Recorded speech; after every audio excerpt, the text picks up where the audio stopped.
PCOD के साथ ma'am naturally conceive कैसे करें? मैम मुझे पीसीओडी है, क्या मुझे नेचुरली कंसीव हो सकता है? मैम आप सच सच बता दीजिए पीसीओडी के साथ कंसीव होगा या नहीं होगा, क्योंकि हमें लगता है कि हमें पीसीओडी हो गया और अब हमें सब बोलते हैं कि नेचुरल कंसेप्शन नहीं हो सकता। नमस्कार, मैं डॉक्टर चंचल और आज हम बात करेंगे इसी टॉपिक के बारे में। और ये बहुत ही गंभीर टॉपिक है क्योंकि पीसीओडी एक ऐसी समस्या है जो हमारे एनवायरनमेंट में आप ऐसा देखेंगे कि आसपास में अगर किसी भी घर में, किसी भी फैमिली में आप पाँच लोग रहते हैं तो किसी एक ना एक फीमेल को पीसीओडी की समस्या देखने को मिल जाती है।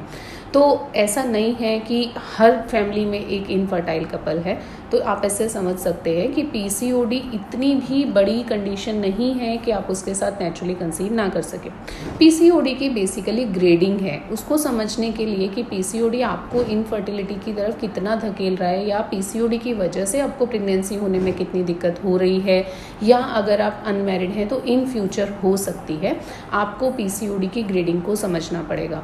अगर आपको सिर्फ ओवरीज में अल्ट्रासाउंड में पीसीओ पैटर्न दिख रहा है तो that is an alarming sign, जिसको आप लाइफस्टाइल पैटर्न मैनेजमेंट से ठीक कर सकते हैं, स्लीप पैटर्न से ठीक कर सकते हैं, डाइट से ठीक कर सकते हैं। एंड वंस इट्स ओके तो आपकी साइकिल्स में ओव्यूलेशन होता है और आप नेचुरली कंसीव कर सकते हैं। देन सेकेंड स्टेप, अगर आपकी ओवरीज में पीसीओडी दिख रहा है, पॉलीसिस्टिक ओवरीज दिख रही है, तो फिर आपको देखना पड़ेगा कि ओवरीज में कितने सिस्ट दिख रहे हैं पीसीओडी के। अगर आपकी ओवरीज में जो सिस्ट हैं वो क्रॉस कर रहे हैं 40+ तो that is a alarming sign कि इस कंडीशन में आपको पहले वो सिस्ट रिजॉल्व करनी पड़ेंगी। At least 50% of them should be resolve, तभी ओवरीज के अंदर जो स्पेस बनेगा या उसके अंदर जो ओवरीज की फंक्शनैलिटी है वो रिवाइव होगी कि वहाँ पर एक नया फॉलिकल ग्रो करे, डेवलप करे, ओव्यूलेट करे। Then comes to higher side, जिसमें पीसीओडी पूरा ओवरीज जो है 70 to 80 तक पॉलीसिस्टिक सिस्ट बन जाती हैं और ये पीसीओडी पीसीओएस कन्वर्ट हो जाता है, यानी कि along with PCOD insulin resistance भी आ जाता है, आपकी एंडोमेट्रियम भी डेवलप करना बंद कर देती है, साइकिल्स विड्रॉल पे चले जाते हैं। क्या इन तीनों स्थितियों में से कोई भी ऐसी कंडीशन है कि आप नेचुरली कंसीव करने में दिक्कत हो? नहीं। अगर आप सही ट्रीटमेंट ले रहे हैं, अगर आप अपने अंदर पेशेंस रखते हैं तो depending upon the grade of PCOD आप नेचुरल कंसेप्शन पे जा सकते हैं। आपको वो अपना टारगेट रखना है कि इसकी वजह से जो इक्वालिटी कॉम्प्रोमाइज़ हो रही है उस पर काम करना है, जो ये मल्टीपल सिस्ट आपकी ओवरीज में स्टक हो गई हैं आपको उसको रिजॉल्व करना है, जो आयुर्वेद में लेखनीय चिकित्सा के माध्यम से संभव है। देन आपको भृंगणीय चिकित्सा करनी है। अगर आप lean and thin PCOD patient हैं तो उसके हिसाब से प्रोसीड करना है।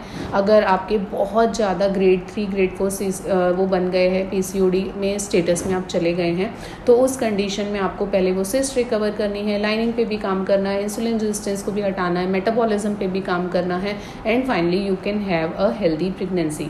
तो आयुर्वेद के माध्यम से आप अपने सिस्ट को रिकवर कर सकते हैं, आप अपने ओवरीज को फंक्शनैलिटी में लेकर आ सकते हैं, आप अपने ओव्यूलेशन को वापस से स्टिमुलेट कर सकते हैं। तो जब आप ये सारी चीज़ें कर लेंगे तो यही तो वो प्रॉब्लम्स हैं जो पीसीओडी जनरेट करता है। तो अगर आपने ये ओवरकम कर लिया तो इनडायरेक्टली आप पीसीओडी रिकवर कर सकते हैं। ऐसे बहुत सारे पेशेंट्स जिन्होंने पीसीओडी के साथ नेचुरली कंसीव किया है, आप हमारे चैनल पर इतने सालों से वीडियोस देख रहे हैं। I just want you to have a boost in yourself कि आपके अंदर ये कॉन्फिडेंस आए कि पीसीओडी है तो भी मैं नेचुरली कंसीव कर सकती हूँ। बस ये विश्वास अपने अंदर रखिए और अपने लाइफस्टाइल पे काम कीजिए, योगा कीजिए, वर्कआउट कीजिए, सब चीज़ें कीजिए। टाइम से सोना, टाइम से उठना, खान पान का ध्यान रखना, पैकेट फूड को स्ट्रिक्टली अवॉइड करना।